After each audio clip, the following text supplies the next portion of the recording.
সময় বেশি লাগে অন্য দেশের চেয়ে, তো সেটা রিডিউসড হয়ে যাবে। যত কাগজ লাগবে বেশি তত সময় লাগবে। এরপরে আমরা সম্ভাবনাময় যে সেক্টরগুলো আছে তার মধ্যে একটা আমাদের রাসেল যেমন কাজ করে হোটেল ম্যানেজমেন্ট সেক্টরে, ও তো এর মধ্যে ভালো পারফর্ম করেছে। এনএইচকে তো ওরকে নিয়ে রিপোর্ট হয়েছে, আমরা সেটা বিভিন্ন প্রোগ্রামে দেখাই। এবং সেখানে জাপানিজদের যে হোটেল মালিক তার কমেন্টস আছে যে শুরুটা করছে যে রাসেল একজন বাংলাদেশি, এটা হলো আমাদের মূল পয়েন্ট। তারপরে শেষে গিয়ে তারা বলছে যে রাসেলের আচার আচরণ এতটাই ভালো যে জাপানিজ স্টাফ যারা আমাদের হোটেল আছে তাদের চেয়ে। তো আমরা এটা বিভিন্ন জায়গায় আমরা এটা মার্কেট করার চেষ্টা করি যে আমরা জাতি হিসেবে শুধু হসপিটেবল তা না, আমাদের বিউটি অফ হসপিটালিটি আমরা আমাদের দেশে যেমন দেখাতে পারি বিদেশেও আছে।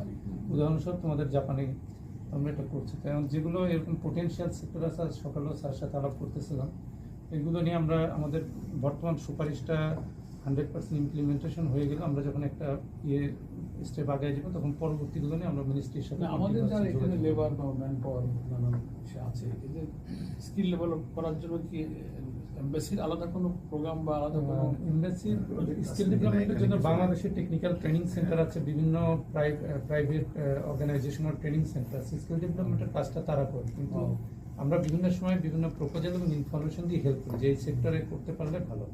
আমরা বিভিন্ন কোম্পানিগুলোকে সরজমিনে দেখে আসি, হ্যাঁ দেখার জন্য আমরা পাঠাই, জাপানিজ কোম্পানিকে পাঠাই। এর মধ্যে কিছু কিছু আবার নিজেরাই গিয়ে আগ্রহী হয়ে পার্টনার খুঁজে বের করে অলরেডি জয়েন্ট ভেঞ্চারে বেশ কিছু ট্রেনিং সেন্টার তৈরি হয়েছে, জাপানিজ কোম্পানি এবং বাংলাদেশি কোম্পানি তৈরি হয়েছে। তো সেগুলো বেশি ইফেক্টিভ হচ্ছে, ওখান থেকে কন্টিনিউয়াসলি লোক আসছে অর্গানাইজেশনগুলো। কারণ তারা তো জানে যে এইখানে কোন কোন জায়গাতে তাদের লোক প্রয়োজন, সেভাবে তারা ওখান থেকে শিখিয়ে পড়িয়ে নিয়ে তারপর সেখানে নিয়ে আসে। সাধারণ শ্রমিক হিসেবে যারা আসে বিভিন্ন, তাদের স্যালারি কেমন?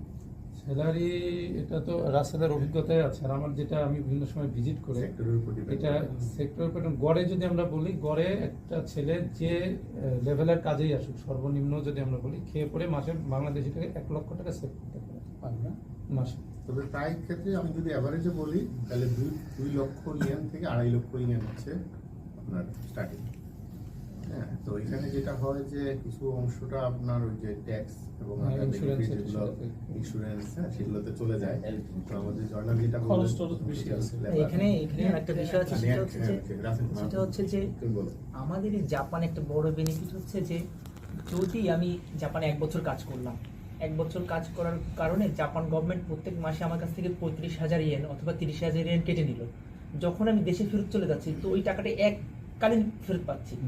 এটা একটা বড় অ্যামাউন্ট, সুতরাং টাকা কেটে নিলেও সেটার প্রায় 60% থেকে 65% সোশ্যাল ইন্স্যুরেন্স। হ্যাঁ জি এরকম সোশ্যাল ইন্স্যুরেন্স, হেলথ এগুলো তো কেটে